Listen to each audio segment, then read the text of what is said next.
Here's a little video of luxurious Washington. This is an old school that's been converted to condos some time ago. This is kind of Washington's theater district near Logan Circle, between Logan and DuPont. These buildings all used to be virtually abandoned about 5 or 10 years ago. And now they're kind of all new loft condos. They tore things down and built them. They're still doing it on this block. This block was also abandoned commercial property. Well, not abandoned, it was like rundown commercial property and governmental property and nonprofits, not residential.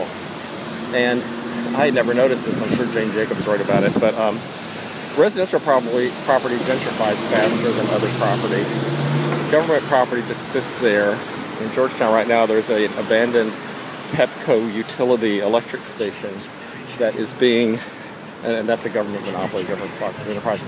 It's being sold off right now, but it's actually been abandoned for like a decade or two behind a fence. And there's actually a community near here that were a hospital, a government hospital behind a chain link fence for decades and decades. Anyway, I'm actually doing this video for two reasons. One is because there's this brand new and very smartly laid out restaurant on this corner, and this used to be something else. This used to be like some kind of eyesore. I don't even know what it was, but it wasn't even something you remember or notice. It might have been a paint store or an auto shop. I think it was something like that. So, as is usual in DC, it's not cheap. So, anyway, now this neighborhood, which actually used to be a slum just a very few years ago. So here's Bang & Olufsen selling their music products, and down there, I don't know, you can't actually see it, but there's a Mitchell Gold store. That little icon under the tree leaves. It's Mitchell Gold furniture, which is kind of somewhat upscale furniture. And down here in a little bit, we're going to see an old building that was a telephone switching station, and it's being turned into loft condos. This street also has, it's 14th Street in DC, also has AIDS clinics and soup kitchens. Central Union Mission, which we're coming up on. You see the sign there, that's a soup kitchen. But stuff like that has been disappearing and turning into something else.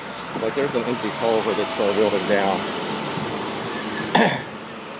And this little white building with a graffiti on it. That's what the whole street used to look like. That's actually a place where there used to be some kind of sex club.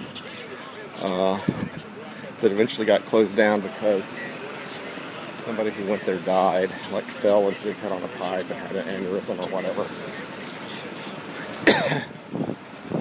Used to all the stores look like this. This beauty salon and this deli. But now they're all being replaced by everything. So there's the Central Union Mission soup kitchen. And across from it is actually the Elizabeth Taylor AIDS Center.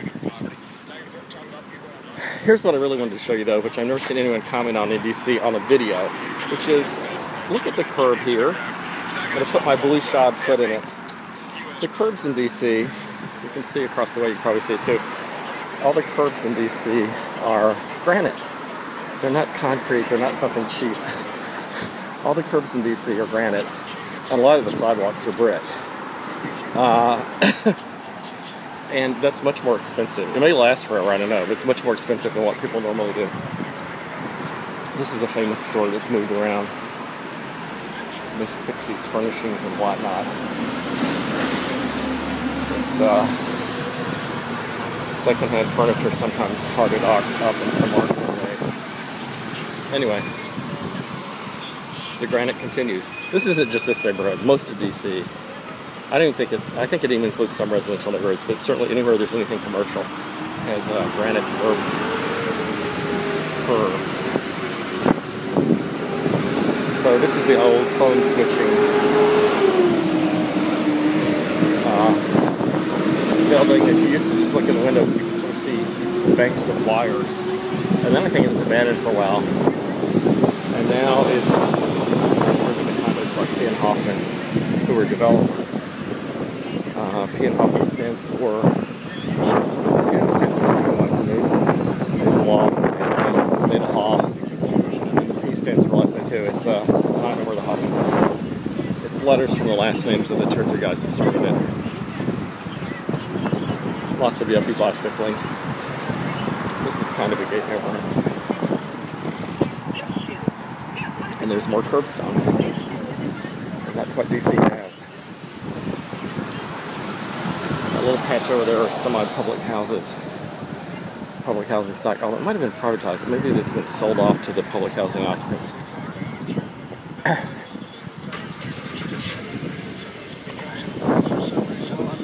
And this run of little stores are all things that were kind of abandoned 10 years ago, except for NACA. NACA is a nonprofit that helps people with bad credit and no money who are on the border of being able to qualify for a loan. It teaches them what to do to clean themselves up to get a loan. And according to a variety of my clients who've gone there, if you show up and you don't fit the demographic they think should be getting help to get a loan, someone will whisper that in your ear. One person told me, this is hearsay, told me she was basically told that she didn't belong there. She's a very, very pale lady with orange hair. She was also a bit of a pill, so she may have done something to take them off, I don't know. Pawnbrokers, that's an old thing, that's been here forever.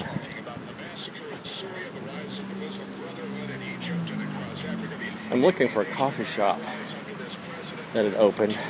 Oh, here's an Illy coffee shop, maybe. Anyway, I think that thing we passed by that said Peregrino might be it. It may be that it's gentrified and upscaled, and I was looking for a place that was a little simpler than that, but I think they may have sold out to somebody who made it fancier. Now it's not, can't recognize it.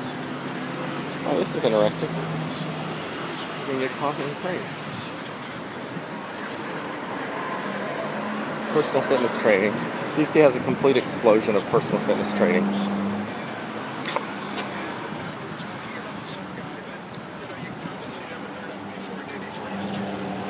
I think because it has too much money. So people can actually afford to spend money on personal fitness training. Here across the street is the patch that gentrified first. This outdoor restaurant behind a fence was a garden store. Pulp is a tchotchke and a card shop that's been there forever. Several of those other things have been there forever. Anyway, going back to the coffee store. But please notice, granite curbs everywhere. Spare no expense.